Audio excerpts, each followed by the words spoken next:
au ciel et à la terre que Dieu est mon Père. Et quand Jésus-Christ, son Fils, j'ai tout de lui en moi.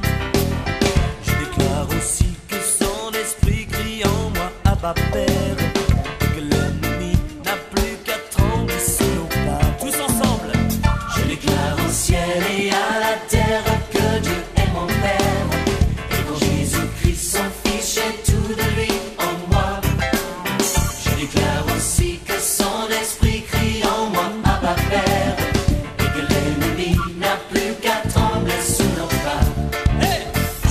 À Dieu soit le règne. Gloire au Seigneur Jésus. Que Dieu vous bénisse. Oh, que Dieu bénisse Papa Clément pour la modération. Nous avons tellement adoré le Seigneur Jésus, c'était profond. Vraiment. Et nous pouvons adorer encore une fois le Seigneur Jésus. Il est l'agneau de Dieu. Amen. Amen. Si nous sommes ce que nous sommes aujourd'hui, c'est parce qu'il s'était sacrifié pour nous à la croix de Golgotha. Amen. C'est parce que son sang avait coulé. Il nous a sortis des ténèbres, sortis vraiment des ténèbres, pour nous transporter dans le royaume du Fils de son amour. Nous devons l'adorer. Si nous pouvons adorer l'agneau de Dieu, sachant qu'il est déjà là, mais nous l'invitons encore, nous lui disons qui il est, Jésus. L'éternel Dieu, le commencement et la fin de toutes choses, le Dieu vivant, le Tout-Puissant, celui qui est, qui était et qui vient, le Seigneur Jésus, le Fils de Dieu, n'est rien d'autre que Dieu lui-même, la plénitude de Dieu dans sa toute totalité est venu dans ce monde. Il a marché, il s'est dépouillé de cette forme de Dieu et a pris cette forme humaine tout en étant Dieu toujours, en ayant sa nature de Dieu. Il a marché au milieu de nous, vivant comme nous, mangeant comme nous, étant rejeté, fatigué. Et il a aimé cette position. Il a aimé. Il mérite de recevoir l'adoration des rachetés. Et que tous ceux qui sont des pierres vivantes ce matin, que tous ceux qui ont reçu Jésus élèvent, lui donnent l'offrande qui lui est due. L'agneau de Dieu. Digne est l'agneau de Dieu. Alléluia. Le cœur entre tes mains, Seigneur. Nous remettons le cœur de tout ce peuple qui est venu aujourd'hui pour célébrer ta mort et ta résurrection. Dimanche qui est un jour, Seigneur, où nous tous partout dans le monde, nous sommes réunis pour commémorer, pour célébrer l'œuvre de la croix. Oh Jésus, gloire et louange à toi, Seigneur. Gloire et louange à toi. Clamons très fort le Seigneur Jésus. À celui qui nous aime, qui nous a délivrés de tout péché par son sang et qui a fait de nous un royaume de sacrificateurs pour Dieu son Père. À lui soit la gloire et la puissance au siècle des siècles. Oh Seigneur, que ta puissance descende sur nous, que les captifs soient libérés, que les hommes et les femmes qui ne te connaissent pas, Seigneur, te renaissent aujourd'hui, qui reçoivent le salut aujourd'hui. Seigneur, tu es le Dieu qui ramène à la vie, tu es le vivant, tu es le feu dévorant, tu es Jésus. Nous acclamons Jésus, nous poussons des cris de joie pour Jésus. Il est vivant, et il revient bientôt dans toute sa gloire, le Seigneur Jésus. Alléluia. Gloire à Dieu.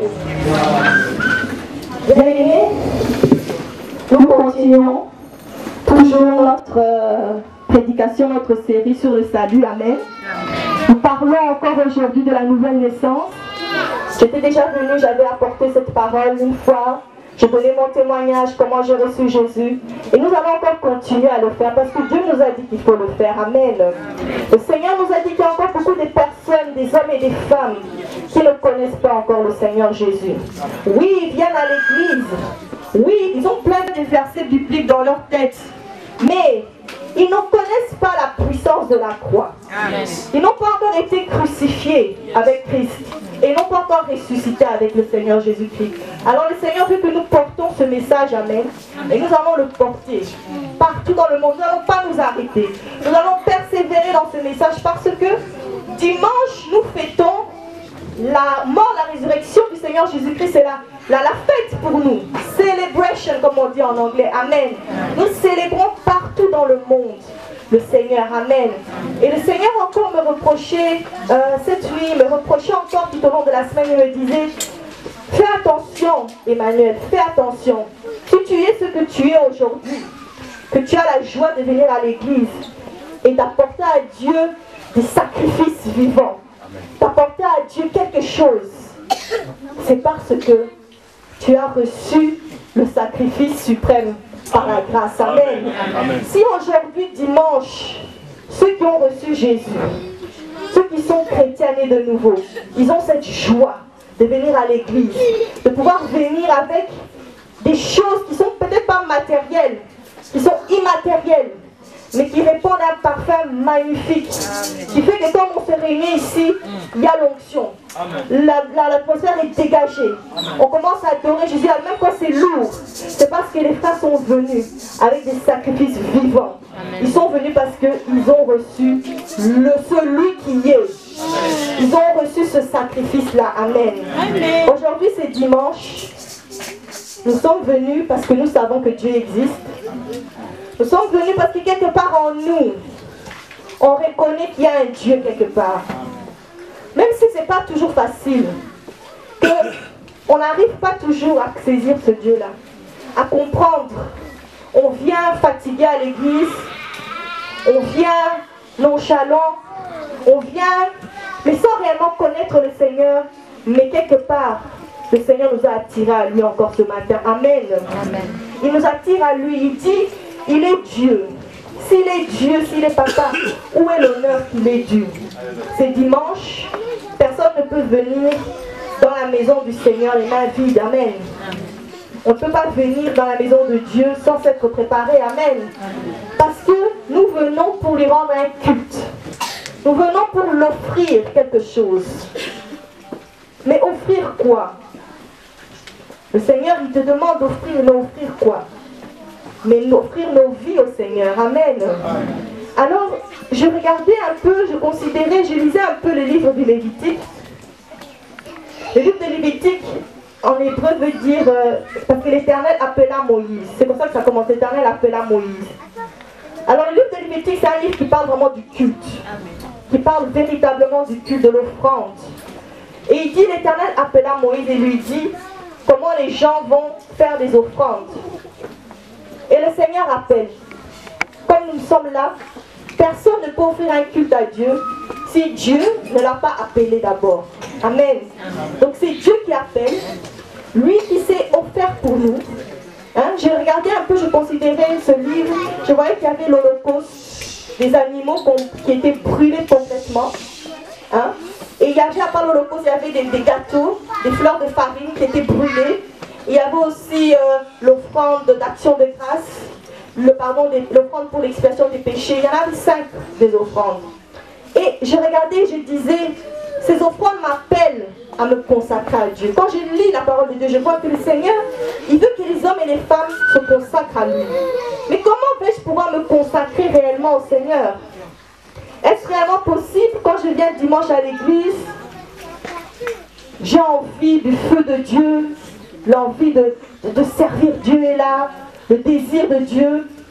Et puis dès que je rentre chez moi lundi, je ne trouve plus ma Bible. Je suis en train de parler de futilité. Je n'arrive plus à retrouver cette onction-là, cette présence-là. Mais quand je viens chaque dimanche, c'est ce que je me dis. J'aimerais pouvoir donner à Dieu un culte. Mais pourquoi dans ma vie de tous les jours, j'arrive pas à lui donner ce culte-là? Pourquoi j'arrive pas à me consacrer à lui? Amen. Et le Seigneur m'a montré que la base de nos vies, la base de nos offrandes, c'est l'offrande de Dieu. C'est le Seigneur Jésus-Christ d'abord.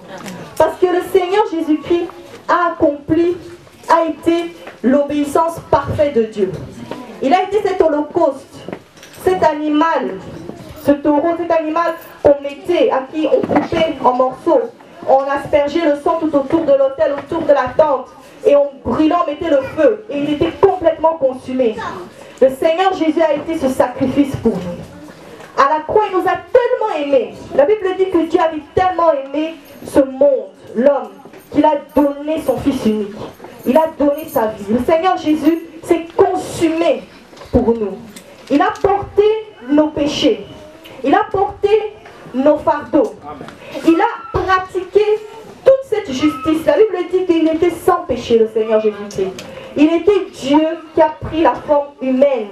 100% homme comme toi et moi, mais 100% Dieu aussi. Et ayant cette nature unique, il nous a rachetés. Amen. Il s'est fait expiation pour nous. Comme moi, je ne le connaissais même pas encore. Comme moi, j'étais même prête à insulter Dieu. Mais le Seigneur avait payé mon prix, avait payé pour mes fautes déjà dans ce temps-là. Jésus s'est fait malédiction pour nous. Lui qui est le sacrificateur, il s'est sacrifié pour que nous devenions aussi des sacrificateurs. Amen. En d'autres termes, la justice de Dieu, il n'y a que Dieu qui l'a. Amen. Il n'y a personne qui pourra pratiquer cette justice par lui-même et arriver. Il dit donc, si on peut résumer que Dieu donne ce qu'il exige de nous. Il donne la vie éternelle, il donne le royaume de Dieu, il donne cette vie-là que lui a, cette vie de justice, de sainteté que l'homme ne peut pas avoir. Il la donne à nous, et le 18, verset 18 à 30, un chef interrogea Jésus et dit, bon maître, que dois-je faire pour hériter la vie éternelle? Jésus lui répondit, pourquoi m'appelles-tu bon? Il n'y a de bon que Dieu seul. Tu connais les commandements, tu ne commettras point d'adultère, tu ne tueras point, tu ne déroberas point, tu ne diras point de faux témoignages, honore ton père et ta mère. J'ai, dit-il, observé toutes ces choses dès ma jeunesse. Jésus, ayant entendu cela, dit, il te manque encore une chose. Vends tout ce que tu as, distribue-le aux pauvres, et tu auras un trésor dans les cieux. Puis viens et suis-moi. Lorsqu'il entendit ces paroles, il devint triste, car il était très riche. Jésus, voyant qu'il était devenu tout triste, dit qu'il est difficile à ceux qui ont des richesses d'entrer dans le royaume de Dieu. Car il est plus facile à un chameau de passer par le trou d'une aiguille qu'à un riche d'entrer dans le royaume de Dieu. Ceux qui l'écoutaient dirent, et qui peut être sauvé? Jésus répondit, ce qui est impossible aux hommes, est possible à Dieu. Pierre dit alors, voici, nous avons tout quitté, et nous t'avons suivi. Et Jésus leur dit, je vous le dis en vérité, il n'est personne qui ayant quitté, à cause du royaume de Dieu, sa maison, sa femme, ou ses frères, ses parents, ses enfants, ne reçoivent beaucoup plus dans ce siècle-ci et dans le siècle à venir, la vie éternelle. Amen. Nous pouvons également lire Luc 9, le verset 57 à 62. Nous lisons la parole de Dieu. Pendant qu'ils étaient en chemin, un homme lui dit, Seigneur, je te suivrai partout où tu iras. Jésus lui répondit, les renards ont une tanière, les oiseaux du ciel ont des nids, mais le Fils de l'homme n'a pas un lieu où il puisse reposer sa tête.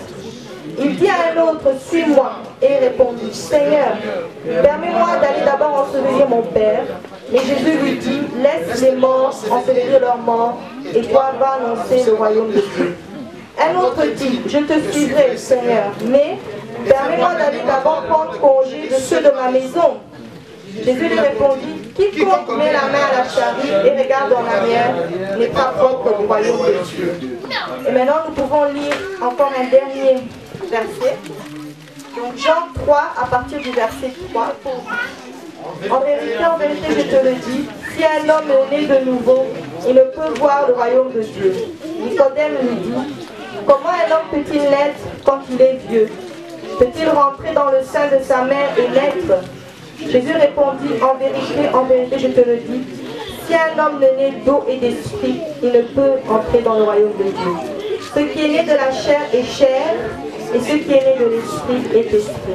Amen. Que le Seigneur bénisse sa parole. Amen.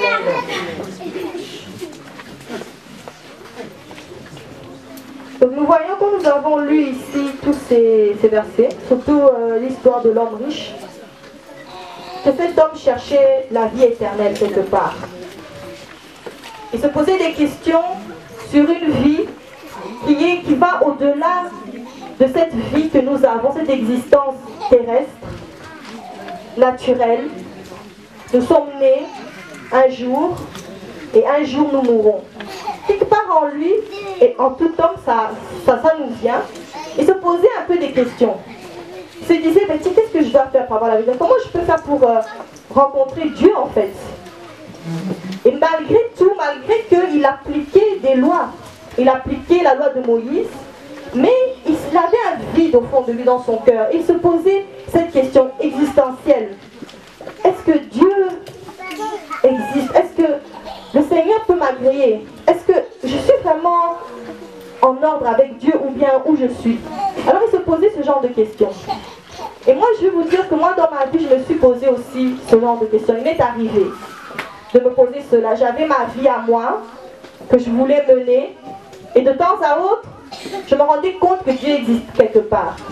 Que quelque part il y a un Dieu. Et alors j'allais à l'église et je faisais des efforts pour être correcte, avec avoir une bonne conduite, parce que Dieu existe et non, je dois aller, je dois être agréable à Dieu, je dois lui offrir une offrande, n'est-ce pas? Mais quand j'allais aussi, après un moment donné, ça m'ennuyait et puis je n'y allais plus. Et puis je me disais, bon, est-ce que Dieu finalement existe? Peut-être que Dieu n'existe pas. Et c'était toujours comme ça. C'était un cycle qui ne finissait presque jamais. Et jusqu'à ce qu'un jour, le pasteur avait prêché sur la nouvelle naissance et m'a approché et m'a demandé si j'avais déjà reçu Jésus-Christ comme Seigneur et Sauveur personnellement. Moi j'étais choquée de la question qu'il m'a donnée, parce que moi je lui ai dit, moi je connais la Bible par cœur. Moi je suis dans une famille, mon père s'était converti au protestantisme, mon père nous faisait lire la Bible tous les jours, d'ailleurs il a interprété ça à sa manière. Mais moi, du coup, j'étais souvent dans les milieux des églises. Je venais, bon, ça arrivait parfois que je ne viens pas. Moi, je dis, mais moi, je suis née dedans. Et le pasteur qui me dit, personne ne naît chrétien. On ne naît pas chrétien. Personne ne naît chrétien. On devient un jour chrétien. Et ce chef, et on voit même quand on a lu Nicodème, et ce jeune homme riche qui était tous les deux juifs, pratiquants, qui faisait des bonnes œuvres, qui croyaient en Dieu quelque part, c'était des hommes reconnus parce qu'ils avaient une position sociale. Pour le milieu juif, quand un homme pratiquait la loi de Moïse et qu'il était riche, c'était la preuve qu'il avait réussi, qu'il était avec Dieu. Parce que comme il pratiquait la bonne conduite, en retour, il recevait de la part du Seigneur des richesses. Et donc c'était une assurance pour lui. Pourtant, quand on lit tous ces passages, on voit que lorsque ces personnes ont rencontré le Christ, ont rencontré le Seigneur Jésus-Christ, le Seigneur les a mis devant leur propre réalité. Il les a fait regarder comme un miroir, où je me regarde devant la glace du Seigneur et je me vois tel que je suis. C'est un jour merveilleux. Quand le Seigneur montre à un homme qui il est, son état de pécheur, pas quand un homme te montre ton état de pécheur, mais quand c'est Dieu qui te montre. Parce que lui qui est mort et qui est ressuscité pour nous, quand il nous montre notre véritable état, ce qui va suivre après, ce sera la résurrection.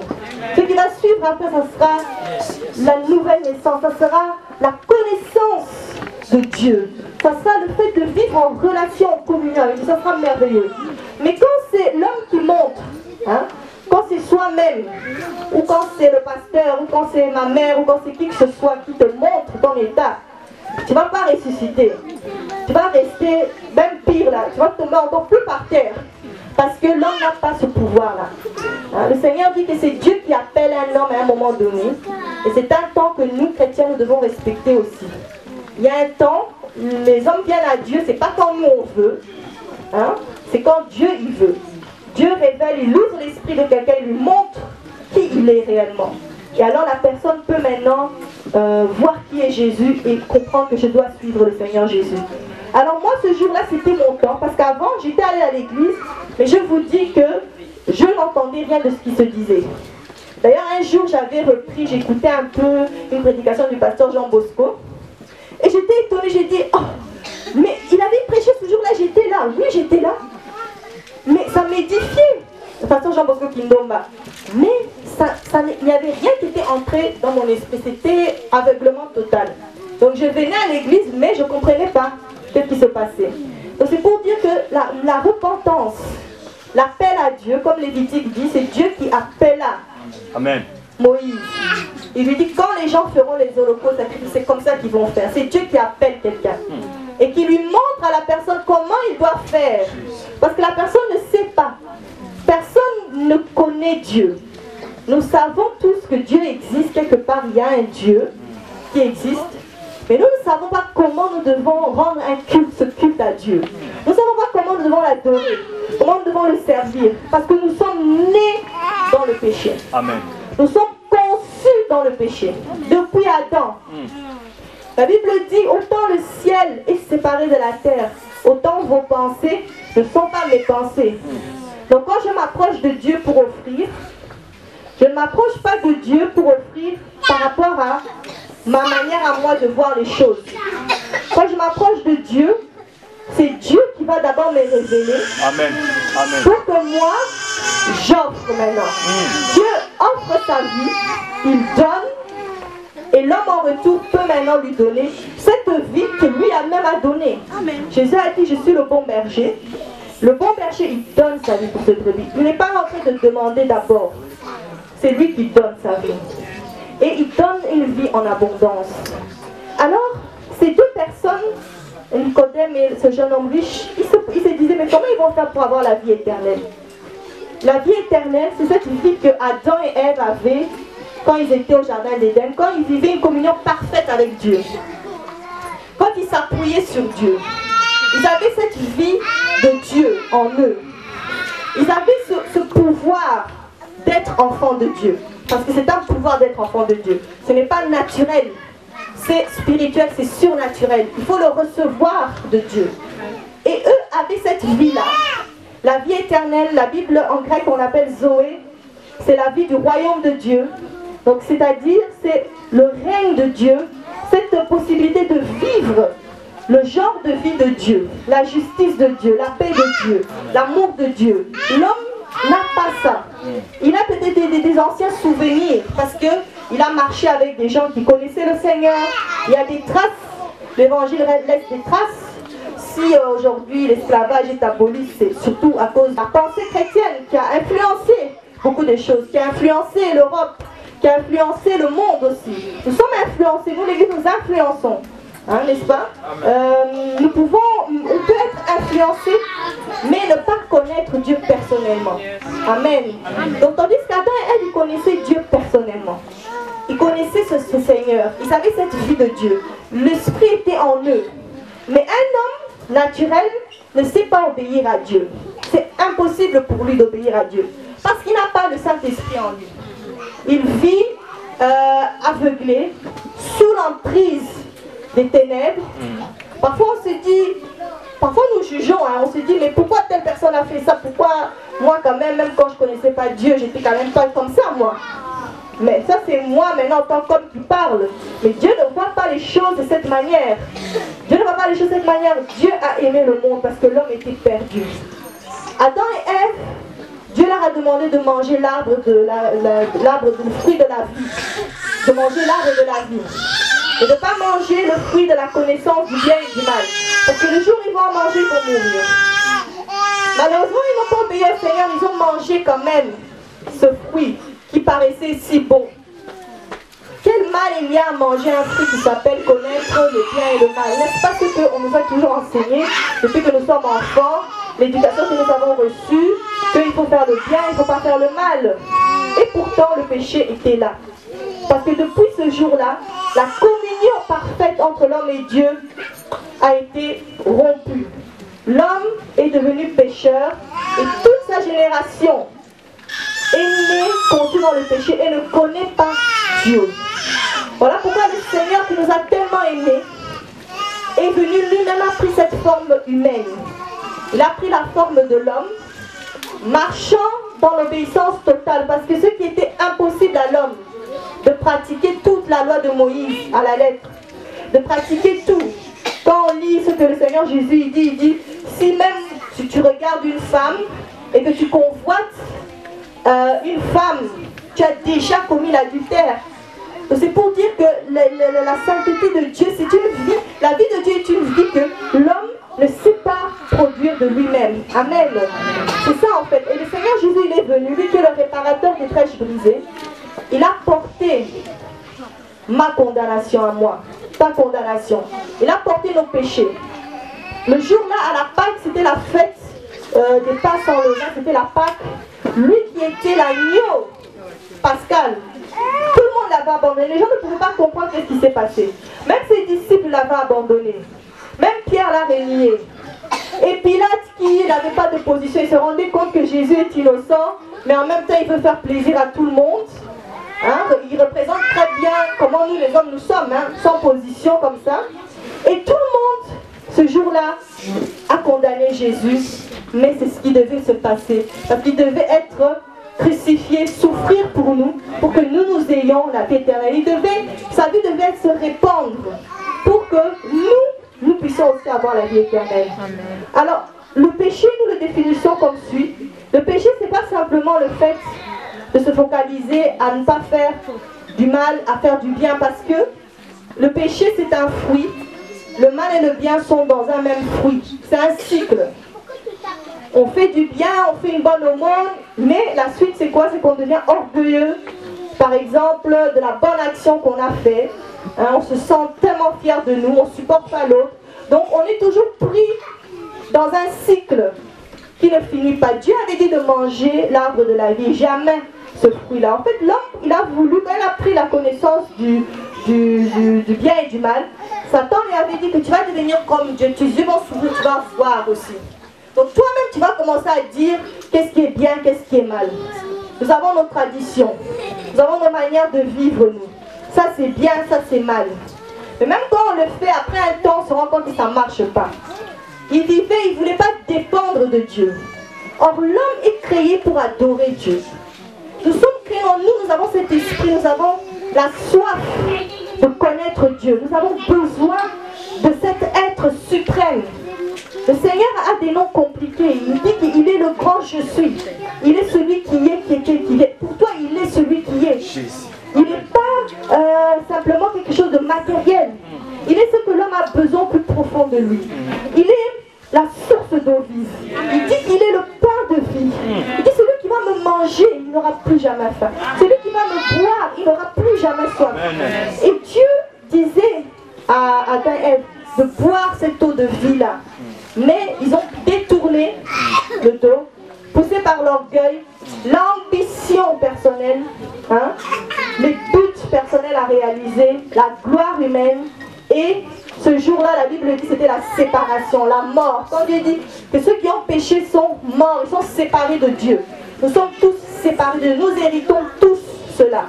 Depuis nos parents, on n'est pas chrétien, même si mon père est un très bon pasteur, c'est quelqu'un qui a fait descendre le feu du ciel sur la terre. Moi, je ne suis pas chrétien. J'aurai un jour à demander à Dieu, que dois-je faire pour avoir la vie éternelle? J'aurai un jour à rencontrer le Seigneur et avoir aussi ma propre histoire avec Dieu. Amen. Amen. Alors Jésus a dit, la vie éternelle, c'est qu'ils te connaissent toi, le seul vrai Dieu. La vie que Dieu va avoir avec nous va au-delà de formalisme, au-delà du simple fait de venir à l'église comme cela. La vie que Dieu veut avec nous, c'est une communion, c'est une relation de père et d'un fils. Dieu parle à l'homme. Depuis que j'ai accepté Jésus-Christ comme Seigneur et Sauveur, ma vie a changé. J'ai vu que les choses n'étaient plus tout à fait naturelles chez moi. C'était tout à fait normal. J'avais reçu Jésus, j'ai dit que oui, c'est vrai. Effectivement, c'est un péché. Hein? Penser que je vais moi-même arriver par mes propres efforts, je n'ai pas besoin de confesser le Seigneur Jésus-Christ en public, de dire je veux le recevoir, je veux l'inviter qu'il entre en moi. C'est de l'incrédulité. Et c'est un péché. Et j'ai regretté ce péché-là. Et j'ai confessé le Seigneur Jésus. et j'avais expérimenté une paix que le monde ne peut pas donner, une paix que le mariage ne peut pas donner, une paix que l'argent, que le matériel ne peut pas donner. J'avais rencontré le Dieu vivant. Et le Seigneur il dit que la vie éternelle, ceux qui te connaissent toi, le véritable Dieu, parce qu'il y a le véritable Dieu. Même si on tourne, on cherche et on a l'impression qu'on ne trouve pas, la Bible nous dit, la Bible te dit qu'il y a le véritable Dieu. Amen. Dieu existe. Et le Seigneur, je disais que la vie éternelle, c'est qu'ils te connaissent toi. Connaître Dieu. Pas simplement se limiter à une intelligence naturelle, où je sais des versets bibliques, je viens à l'église, mais d'avoir cette relation personnelle avec Dieu. Dieu le veut pour tout le monde. Ce n'est pas réservé aux pasteurs, ce n'est pas réservé à une catégorie de personnes qui, eux, quand ils viennent dimanche, ils sont chauds, ils propagent quelque chose qui est spirituel, non naturel. Mais Dieu, il veut faire ça avec toi aussi, bien-aimé. Dieu, il veut que tu puisses, que toi et lui, vous puissiez devenir des amis. Et Dieu parle. Il a dit qu'il ne m'abandonnera jamais. Amen. Il ne nous laissera jamais. Même si je traverse la vallée de l'ombre de la mort, des moments difficiles, il sera avec moi. Amen. Il est mon berger. Amen. Il est ma forteresse. Amen. Amen. Et c'était cette vie éternelle-là que Nicodème, le jeune homme riche, ne l'avait pas en fait. Bien qu'ils étaient religieux. Pour dire quoi? Que même si on vient à l'église, ça ne fait pas de nous des enfants de Dieu. Nous sommes des créatures de Dieu. Et même si on vient à l'église, même si on pratique des bonnes choses, qu'on s'est marié vierge, qu'on est honnête dans son travail, qu'on est bien réglé, bien éduqué, ce sont des bonheurs, parce qu'effectivement Dieu a créé ce monde avec des lois. Et quand l'homme découvre des lois inscrites dans la nature, il peut vivre heureux. Mais Dieu parle d'un bonheur qui n'est pas d'ordre de l'existence naturelle. Amen. Il parle d'une vie éternelle, la vie de Dieu, le royaume de Dieu en nous. Amen. Le genre de vie de Dieu. Et comme toute vie, elle a un début. La nouvelle naissance a un début. Nous sommes nés de nos parents, nous mourrons un jour. La nouvelle naissance a aussi un début. Un jour, on s'est levé, on a reçu le Seigneur Jésus. Hein? On a reçu cette vie et on se rend compte après qu'on n'est plus la même personne. On a une force comme ça pour témoigner de Jésus, pour parler de Jésus aux gens. On connaît Jésus, on connaît Dieu. L'assurance que même si je meurs, je le verrai parce que je le connais déjà. Et c'est ça que Dieu il veut avec nous. Dieu veut que tu le connaisses, que tu ne viennes pas à l'église comme Nicodème, comme ce jeune homme riche, où il vient, comment il est même venu, peut-être pressé, sans avoir préparé le culte, n'ayant pas cette joie-là, où quand tu dis allons à la maison du Seigneur, ton cœur est déjà debout, je ne sais pas, la nuit, tu es déjà debout en train de prier, donc j'arrive, je viens là pour prier le Seigneur, amen. Ceux qui ont donné leur vie au Seigneur Jésus savent c'est quoi. Où tu viens avec joie, avec des sacrifices pour adorer Dieu, tu lui rends un culte. Et même partout où tu vas, les gens voient que cette personne-là, elle parle de Dieu, nous aussi on parle de Dieu, mais il y a quelque chose qui n'est pas comme tout le monde. Le Saint-Esprit atteste que j'habite ici. Amen. Ici c'est mon temple, amen. Le Seigneur Jésus a dit, l'heure est venue, les vrais adorateurs adoreront Dieu en esprit et en vérité. On ira à Jérusalem, c'était l'ancienne alliance. Ce que Jésus a fait, il a déchiré le voile. Il l'a déchiré. Nous vivons le temps annoncé par les prophètes. Le temple est déjà reconstruit. Le temple c'est toi, c'est moi. Le temple est construit. Le temple il est là, il est construit. Dieu veut habiter en nous. Il dit qu'il a fait de nous des sacrificateurs. Le sacrificateur n'est pas externe. C'est toi maintenant. Amen. Ce que le Seigneur a fait pour nous est merveilleux. Dieu a des projets merveilleux pour nous. Il ne regarde pas notre passé. Il n'est pas venu pour nous condamner. Il est venu pour nous sortir du péché. De nous sortir de l'empire du péché. Parce que le péché dans la Bible, on parle de l'empire du péché. Du royaume des ténèbres. Quand l'homme a péché ce jour-là, il a vendu son autorité au diable. Il dit que la création a subi la coupure. L'homme était censé vivre pour toujours. Il avait un corps incorruptible, esprit, âme, corps. Nous, notre esprit, maintenant, on va vivre éternellement quand on reçoit Jésus. Mais le corps, évidemment, va mourir comme tout le monde, mais nous avons la promesse que le Seigneur va nous ressusciter. Il nous donnera encore un autre corps quand il va revenir. Il va nous sauver dans toute la totalité, esprit, âme et corps. Et même aujourd'hui, nous pouvons vivre des miracles parce que le Seigneur est avec nous. Alors ce que Dieu veut faire avec nous, c'est tellement puissant, c'est tellement grand. Adam et Ève avaient rompu ce contact avec Dieu. Et qu'est-ce qui en est suivi? La mort, le péché. Ils ont vu Caïn tuer, pensant contrôler les choses, que j'ai pas besoin de Dieu, je vais moi-même faire ma vie, on va fixer des règles et on va tenir. Or le péché, on ne sait pas le tenir. Hein. Génération après génération, ça fait que s'empirer. Hein? Quand le Seigneur, par exemple, nous dit que le mariage, c'est l'homme et la femme, au début, on a dit oui, on peut, ça sera le besoin de plus se marier, le désir de se marier avec des personnes de même sexe que nous, et ça ne finira pas, parce que c'est dans l'homme ces choses-là. Mais le Seigneur est venu pour nous sortir de ces choses. Amen. Il est venu pour nous sortir, nous délivrer du péché. Il va nous donner une vie qui nous rend capables de dominer le péché. Amen. Il va nous donner cette vie-là. Quand Dieu regarde ce monde, il ne s'attend pas à ce que nous fassions des bonnes œuvres pour y arriver. Il veut seulement qu'on reçoive son œuvre, qu'on reconnaisse ce qu'il a fait à la croix et qu'il entre en nous. La vie qu'il veut nous donner, c'est comme si on vivait dans un monde. La Bible dit le monde, pour Dieu c'est les ténèbres. Hein. On peut être là, bon, on se dit que moi je suis bien, mon voisin, regarde ce qu'il fait, c'est pire que moi. Hein. Mais pour Dieu le monde est noir. C'est comme une poubelle. Celui qui n'a pas peut-être la prostitution en lui, critique, condamne celui qui a la prostitution, mais or il a une autre lèpre. Il a de la haine. Il a autre chose. Il aime trop l'argent. Il ne peut pas donner sa vie à Jésus. Tout ça pour Dieu, quand il regarde, c'est le noir. Amen. Et il est venu pour nous donner le souffle de vie, cette capacité d'être animé de l'Esprit de Dieu. Et l'état de celui, la vie éternelle, c'est l'état de celui qui est animé. Un souffle, l'Esprit de Dieu en nous, qui fait qu'on respire et on voit comment le monde fonctionne et évolue. Et on peut saisir les réalités spirituelles. On peut comprendre la parole de Dieu. On est capable de prier sans s'arrêter.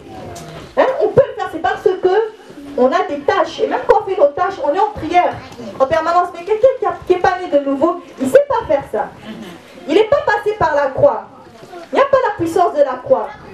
Il vient dimanche à l'église parce que les frères, les sœurs dégagent une onction, voilà, qui l'attire à Dieu. Mais dès qu'il se retrouve seul, il n'a pas la puissance de Dieu en lui, parce qu'il n'est pas passé par la croix.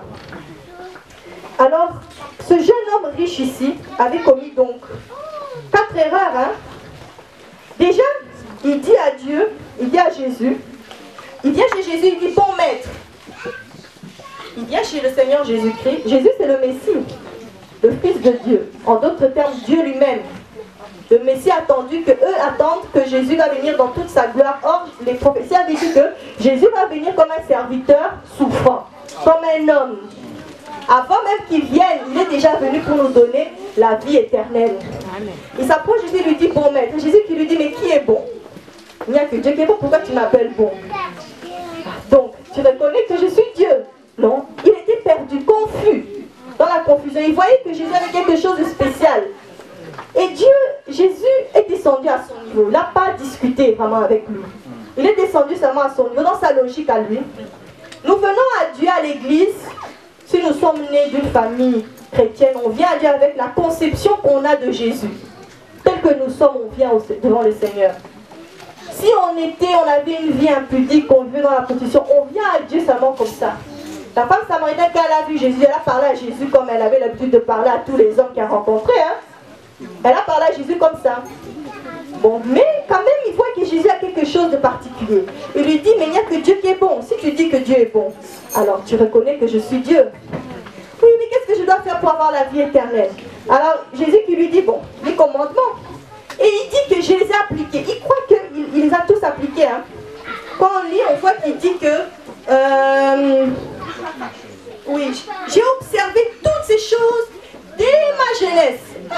Est-ce que c'était vraiment vrai? Est-ce que c'était vrai? Quand Jésus n'a pas discuté, hein? La Bible nous dit, la première armure du chrétien, c'est avoir la vérité. Amen. Au rein pour ceinture. Il faut dire à Dieu qui je suis réellement. Accepter que Dieu me dise qui je suis.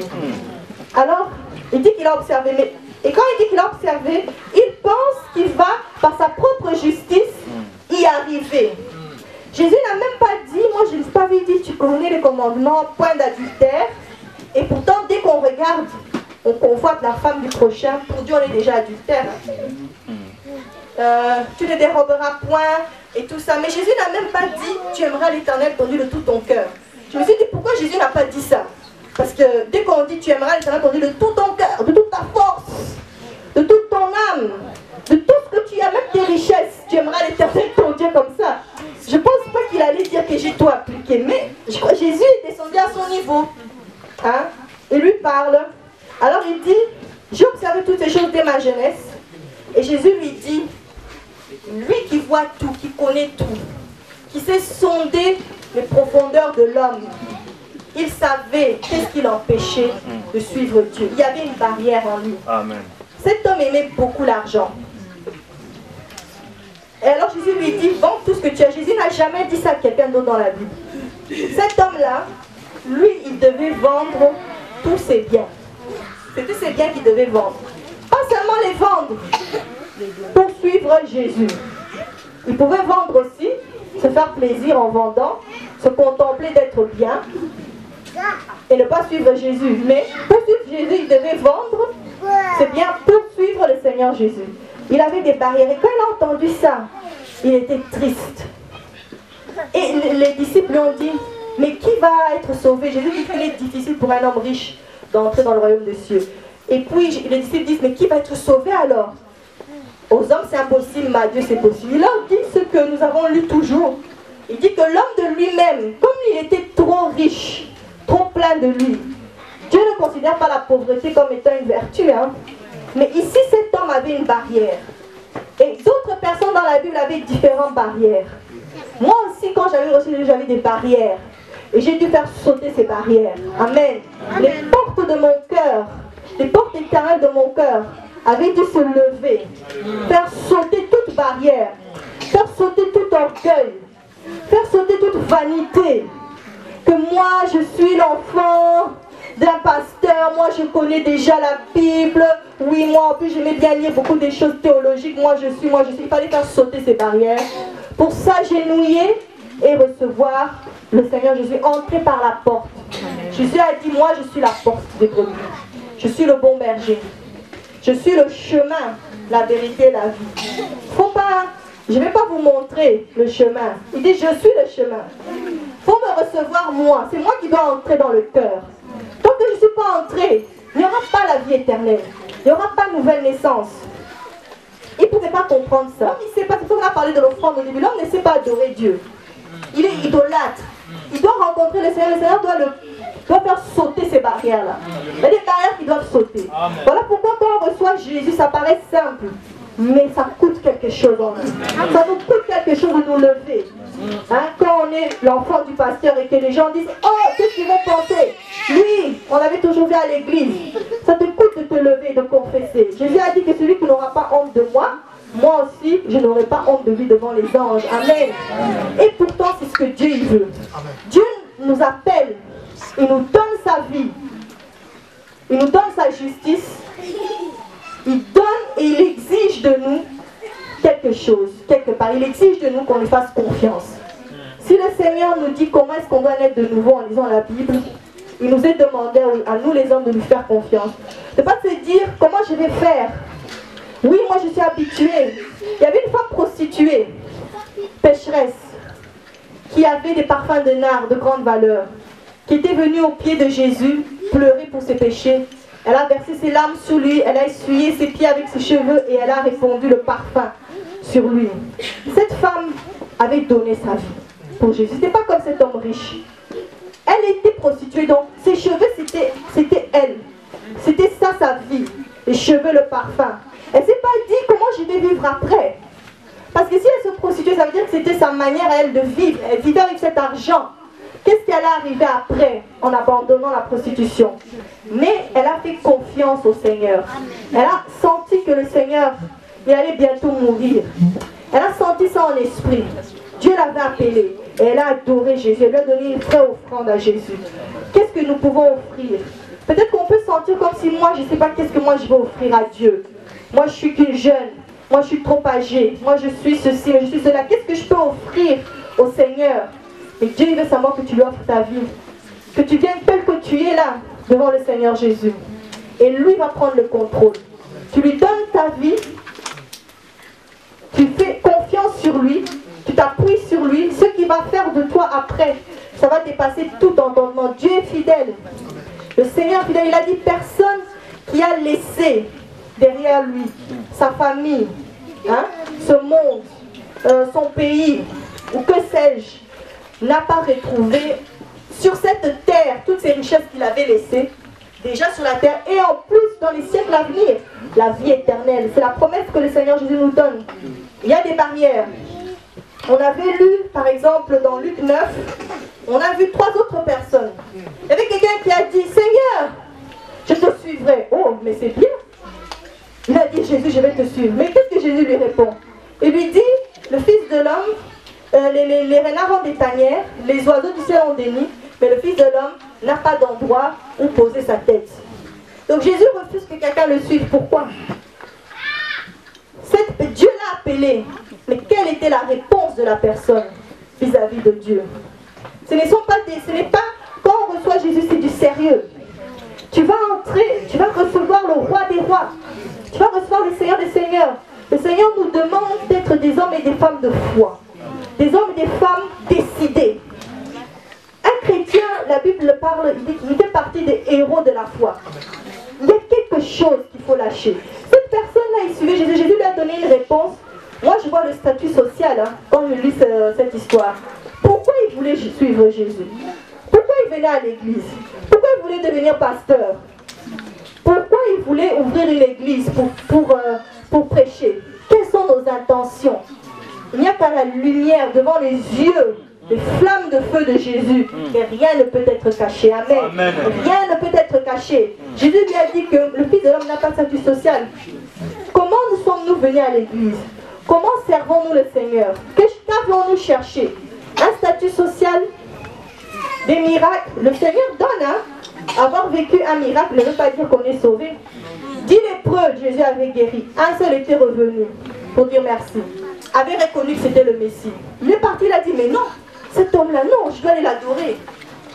Mais les autres étaient partis contents d'avoir obtenu et voulant satisfaire leur but personnel. C'est ce que cet homme riche avait, c'est ça que Jésus cassait chez cet homme riche. Il avait des buts personnels, même s'il faisait les choses de Dieu. Mais il faisait les choses de Dieu sans Dieu. Amen. Pourquoi on veut prêcher? Pourquoi je vais prêcher ce matin? Pourquoi je vais prêcher? Pour que les gens voient ma connaissance, que les gens voient quoi? Dieu, il ne regarde pas ce que l'homme fait. Il ne regarde pas ce que l'homme a. Il regarde ce que l'homme est. Amen. Lui qui est lui-même l'être suprême, le grand je suis. Il veut nous donner cette vie-là. Le vrai bonheur, la vraie paix, le vrai être, c'est le Seigneur Jésus-Christ. Les gens vont dire, oui, non, ce n'est pas vrai, il n'y a pas que Jésus qui sauve. Le monde, c'est ce qu'il nous dit. Il y a beaucoup de chemins pour aller à Dieu. Il y a un Dieu, mais plusieurs chemins. On entend ça souvent partout autour de nous. Jésus a dit, je suis le chemin. Je suis la vérité, je suis la vie. Nul ne vient au Père en passant par moi. Il n'y a de salut en aucun autre nom que dans le nom du Seigneur Jésus. Mon frère, je te dis la vérité, je l'ai dit appuyé sur la Bible. J'ai aussi fait des choses avant que je connaisse le Seigneur. Je lisais l'horoscope parfois. Je pensais trouver une paix que je n'ai jamais trouvée là-bas. Je pensais que si je suis correcte, que je suis très fidèle, une femme très fidèle, je vais trouver le bonheur céleste.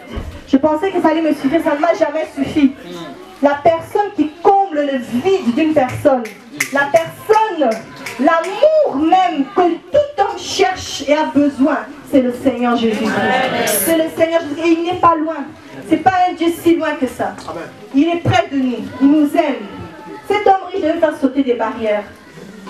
Il y a des barrières qui sont inutiles en vérité, parce qu'elles ne dépendent que de temps. Certaines personnes trouvent qu'être pasteur, parce qu'actuellement c'est à la mode, c'est un effet de mode dans le milieu congolais, pas en Europe. Pourquoi on suit Jésus?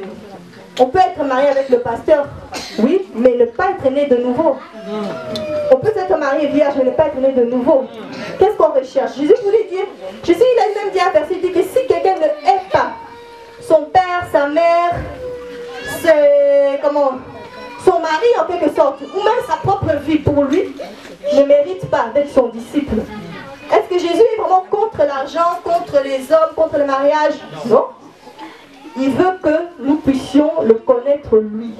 Il veut qu'on connaisse le donateur et pas les cadeaux. Il veut qu'on ait une relation avec celui qui est, pas avec ce qu'il donne, mais qu'on le connaisse lui, le véritable Dieu.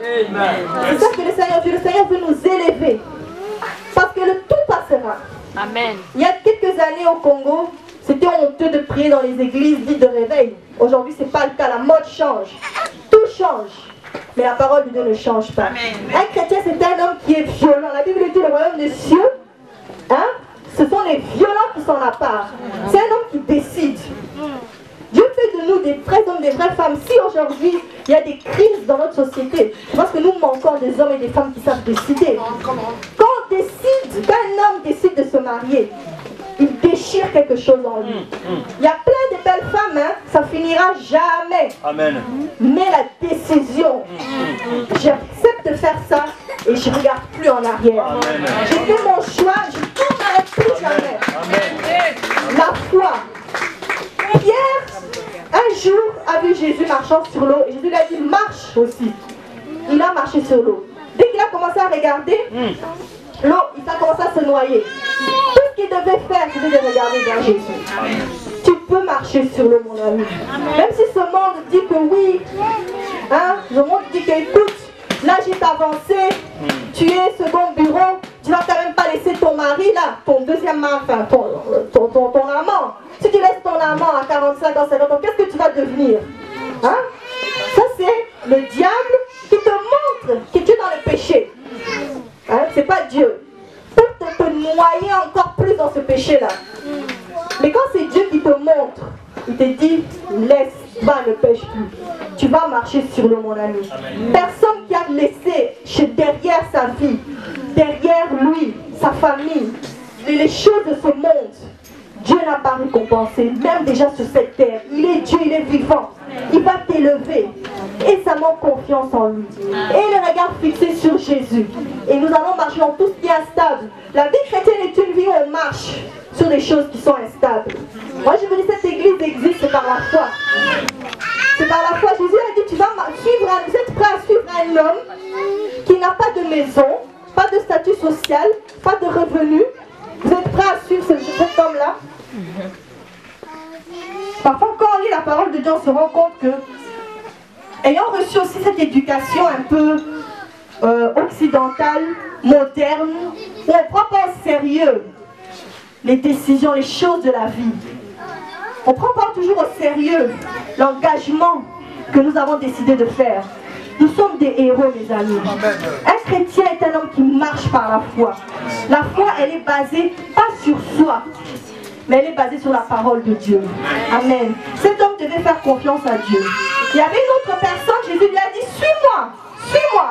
Il a dit, Seigneur, je veux te suivre, mais laisse-moi d'abord aller enterrer mon père. Et Jésus lui a dit, laisse les morts enterrer leurs morts. Je vais te suivre, Jésus, mais je regarde derrière, j'ai des choses d'abord à faire. Je vais d'abord faire ma vie.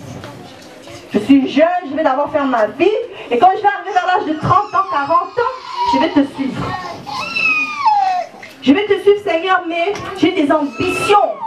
J'ai des choses à réaliser. J'ai un travail là qui me paye bien. Enfin, j'ai des choses à faire. Je ferai le royaume de Dieu après.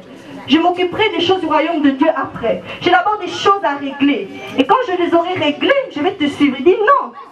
Quand Dieu appelle, il demande à l'homme, il donne sa vie. Il demande à l'homme l'offrande. L'offrande qu'on peut faire, c'est de donner sa propre vie. C'est-à-dire que nous pouvons venir à l'église et faire des choses comme si c'est des choses de Dieu. Mais quelles sont nos réelles ambitions? Qui sommes-nous réellement? Hein? Qui sommes-nous réellement? Et ça, devant Dieu, Dieu le voit. Amen. Amen. Gloire au Seigneur. Alors, voilà pourquoi. Donc, j'aimerais que nous puissions lire Romains 10, le verset 9. Comment on reçoit Jésus? Le Seigneur Jésus est vivant et il nous parle. Il frappe à la porte de notre cœur. Le cœur, c'est considéré comme la porte de ta vie. Il frappe à la porte. Et il dit que si quelqu'un m'ouvre, j'entrerai chez lui, je mangerai avec lui, je souperai et il sera heureux. Il connaîtra la communion avec moi. Alors, comment maintenant on reçoit le Seigneur Jésus? Parce qu'il y a une procédure pour recevoir le Seigneur Jésus. Que dit Romains 10, verset 9? Si tu confesses de ta bouche le Seigneur Jésus, et si tu crois dans ton cœur que Dieu l'a ressuscité des morts, tu seras sauvé. Car c'est en croyant du cœur qu'on parvient à la justice, et c'est en confessant de la bouche qu'on parvient au salut, selon que dit l'Écriture, quiconque croit en lui ne sera point confus. Amen. Donc il voit ici comment est-ce qu'on reçoit le Seigneur Jésus. Le Seigneur a montré quand on a lu l'histoire de l'homme riche, et ce n'est pas ce qu'on fait, c'est ce qu'on est qui est le plus important. Je peux m'être fait baptiser, le baptême ne sauve pas. On ne sauve pas. Amen. Le baptême est censé être tout simplement un témoignage public de ce qui s'est passé dans le cœur d'une personne. Amen. Où est notre cœur? Hein? Le Seigneur nous montre actuellement quelle est la chose que tu dois lâcher pour suivre Jésus. Tous ses buts personnels, ses ambitions, hein? Être centré sur soi, s'aimer trop. La Bible dit quand vous priez, Jésus vous a dit, dites que d'abord que notre Père qui est dans les cieux, que ton règne vienne, que ta volonté soit faite. Ma vie est une vie de consécration. Dieu veut une vie de consécration. Il veut une vie où les hommes l'appartiennent. Il veut qu'on soit consacré. Il ne veut pas qu'on se prive, qu'on se torture inutilement. Venir à l'église et puis repartir, c'est un temps privé. Je pouvais faire autre chose avec ça. Pourquoi continuer de vivre comme ça alors que nous sommes à la porte, à la frontière avec le royaume des cieux? Et que si on reçoit Jésus, on sera réellement consacré. Amen. Amen. Pourquoi continuer à vivre en se torturant tout simplement, en se privant de choses, en faisant les choses de Dieu sans Dieu? Et pourquoi ne pas recevoir celui qui est? Amen. Donc, ce qui compte, c'est le cœur.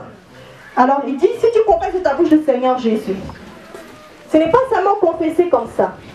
Donc, je dois croire en moi que Jésus est mort pour moi à la croix, qu'il a payé porter mes péchés. Croire en la nature de Jésus, il est l'agneau de Dieu. On a beaucoup chanté ça tout au long de la modération. Croire que le Seigneur Jésus est le seul chemin. Il n'y en a pas d'autre. Voilà pourquoi je vais le recevoir. On m'a dit qu'il y avait d'autres chemins, mais j'ai laissé tout ça derrière moi, parce que je veux recevoir le Seigneur Jésus aujourd'hui. Donc je crois dans mon cœur en la nature du Seigneur Jésus, qu'il est Dieu. Il n'est pas simplement fils de Dieu et pas Dieu. Hein? Il n'est pas simplement un prophète et pas Dieu. Il est tout ça, il est la plénitude. Il est toute la prophétie même. Il est roi, sacrificateur, prophète. Il est le Messie. Amen. Je le reçois maintenant dans mon cœur en confessant. Je me repens de ma position. Parce que je suis né pécheur. Et je crois en la parole de Dieu. Quand la parole de Dieu me dit que je suis né pécheur, mais pourquoi refuser? Hein? Nous ne sommes pas ce que les hommes ont dit que nous sommes. Nous sommes ce que Dieu a dit que nous sommes. Si Dieu nous dit que tu es né pécheur, tu ne vas pas t'en sortir par toi-même. Moi, je dois entrer en toi. C'est un mystère. Hein? Amen. Moi, je dois entrer en toi. Et quand je dois entrer en toi, tu pourras maintenant produire cette vie de l'esprit. Amen. C'est ça que le Seigneur veut donc. C'est-à-dire croire dans son cœur le Seigneur Jésus-Christ. Regretter son péché. Se repentir, tourner le dos. Le jeune homme riche faisait des choses de Dieu sans Dieu. Le jeune homme riche n'était pas repenti. Il avait une conception comme ça de Dieu. Il devait changer l'orientation de toutes ses actions. Pourquoi je venais à l'église avant? Comment je venais? C'est ça se repentir. Je venais quelque part comme Nicodème. Je venais comme le jeune homme riche. Je venais mais avoir embrassé réellement le Seigneur Jésus. Même si je priais, même si je faisais des choses, quelque part, je venais comme ces gens. Et c'est de reconnaître cet état, de tourner le dos. On m'avait dit que Jésus, ce n'est pas le seul salut. Il y a plusieurs voies pour accéder à Dieu. On peut s'adresser à un saint, on peut s'adresser je ne sais pas où. Mais le Seigneur a dit que je suis le chemin, la vérité, la vie. Nul ne vient au Père que par moi. Hein? Acte 4, 12 nous montre qu'il n'y a de salut en aucun autre nom que dans le nom du Seigneur Jésus-Christ. Donc je me repens, je tourne. Je change d'orientation. Je vivais, ma vie fonctionnait, toutes mes actions se faisaient suite à une certaine foi que j'avais. Et je laisse cela, j'abandonne cela pour maintenant recevoir l'œuvre salvatrice du Seigneur Jésus-Christ.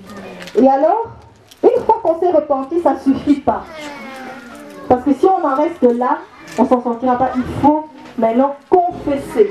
Tant qu'on n'a pas confessé, le Seigneur Jésus ne va pas venir. Parce que Dieu ne force pas. Dieu, il faut l'appeler. L'éducation, tout royaume s'impose, même la démocratie, on est obligé, c'est la voie de la majorité. Tu n'as pas le choix. Mais Dieu, le Seigneur Jésus ne s'impose pas. On ne peut pas le faire pour faire plaisir à ses parents. On ne peut pas le faire pour faire plaisir à un homme qu'on aime bien ou pour quelque autre raison que l'œuvre salvatrice. Mais il faut donc confesser. Et dès qu'on confesse le Seigneur, c'est là maintenant qu'il va entrer parce que le cœur était disposé. Tant qu'on n'a pas fait ça, on n'est pas né de nouveau. On n'est pas régénéré, on n'a pas encore reçu Jésus-Christ. C'est ça que le Seigneur veut nous dire ce matin. Es-tu prêt à recevoir le Seigneur Jésus? Oublie les souffrances du passé. Laisse les morts enterrer leurs morts. Je ne sais pas qu'est-ce que tu as vécu. Peut-être tu as décidé que non, il y a des choses, je dois d'abord me venger. Avant de suivre Jésus, moi je suis combattant. J'ai des choses d'abord à régler avec les Belges. Je vais régler des choses avec les Rwandais. Et quand j'aurai fini, je vais suivre Jésus. Peut-être qu'il y a une rivale comme ça qui t'a tellement torturé. Tu dois d'abord régler, il y a des choses que tu dois régler avec celle-là. Et quand ce sera réglé, tu vas suivre Jésus. Le Seigneur te dit non. Amen. Amen. Il dit la réponse est immédiate. Amen. Sans condition. Amen. Je suis le roi des rois. Amen. Je suis humble, mais je suis le roi des rois. Amen. Alors si Jésus est le roi des rois, pourquoi s'asseoir? Il dit il faut confesser. Confesser veut dire public. Même si tu prends tout ce qu'on a dit ici, et que l'homme prend et qu'il va le lire à côté parce qu'il était touché, mais préfère aller le lire à côté, pensant que en lisant à côté, ça va être réglé. Non. Quand l'apôtre Paul dit confesser, ça sous-entend en public. Et puis, le baptême après. C'est comme ça. On confesse en public, devant tout le monde. On reconnaît cet état que je donnais à Dieu des offrandes, mais ce n'était pas des bonnes offrandes, ce n'était pas le meilleur. C'était des offrandes boiteuses. Parce que je n'avais pas encore reçu le Seigneur Jésus. Mais je vais donner maintenant ma vie comme une offrande agréable à Dieu, en me posant sur l'offrande suprême, sur le Seigneur Jésus-Christ. Alors, si la parole t'a touché aujourd'hui, que tu veux donner ta vie au Seigneur, le Seigneur te dit fais-lui confiance. Tu ne vas pas arriver à être chrétien par tes propres efforts. Tu ne vas pas le faire. Il suffit que tu crois à ce qu'il te dit. Lève-toi pour le recevoir. Et des choses vont se passer. Il y a des choses qui vont se passer. La puissance de Dieu va venir sur toi. Le nom de Jésus est tout puissant. La puissance de Dieu va venir sur toi. Porte éternelle, élevée, volato. Faites éclater les barrières. Peu importe ce que les gens diront. Moi, je suis un homme violent. Moi, je suis né de Dieu. Je vais me lever pour recevoir le Seigneur Jésus-Christ. Mais si la parole t'a touché aujourd'hui, moi un jour j'étais comme ça aussi. Les gens disaient que je suis quelqu'un de bien, mais moi-même dans mon cœur, quelque part je savais qu'il y avait des choses qui n'étaient pas bien. Et si on me disait, si tu meurs, tu vas aller au ciel, j'étais pas sûre à 100%. Parfois je disais, bon, personne n'est parfait, hein, j'espérais. Mais là maintenant je sais parce que je connais Dieu. Et c'est merveilleux de connaître Dieu. Cette vie, Dieu il la veut pour tout le monde. Il a dit cette nouvelle va être prêchée partout dans le monde. Le monde entier va entendre parce que le monde entier a besoin du Seigneur Jésus-Christ. Il dit quand il reviendra, toutes les tribus de la terre vont le voir ce jour-là quand il va revenir. Et ils vont se lamenter parce qu'ils avaient préféré leur tradition à la parole véritable du Seigneur Jésus. Si la parole t'a touché ce matin, c'est le Seigneur qui te touche. Ma voix. N'endurcissez pas votre cœur parce qu'il est là. Il est là, il va nous faire beaucoup du bien. C'est une joie que de naître de nouveau. Tout mon témoignage est basé sur ça. Il y a la joie quand un enfant naît. C'est une puissance de Dieu. La Bible dit, je n'ai pas honte de l'évangile. C'est la puissance de Dieu. Ce que Dieu va faire dans ta famille, dans ton foyer, c'est des choses que l'œil n'a point vues, que l'oreille n'a point entendues. Dieu est Dieu, il est vivant. Il change les lois établies. Il est vivant pour nous et grand. Dieu est éternel, Dieu vivant. Je prie que la parole qui est une semence incorruptible, qui est versée ici chaque dimanche, Seigneur, puisse produire des fruits autant convenables. Au nom du Seigneur Jésus-Christ. Seigneur, l'Esprit de Dieu agit et travaille dans l'esprit des hommes et des femmes, Seigneur. Nous les remettons entre tes mains. Que la gloire et l'honneur soit rendue à l'agneau de Dieu. Au Seigneur Jésus-Christ qui s'est sacrifié pour nous et qui nous appelle. Amen. Soyez bénis.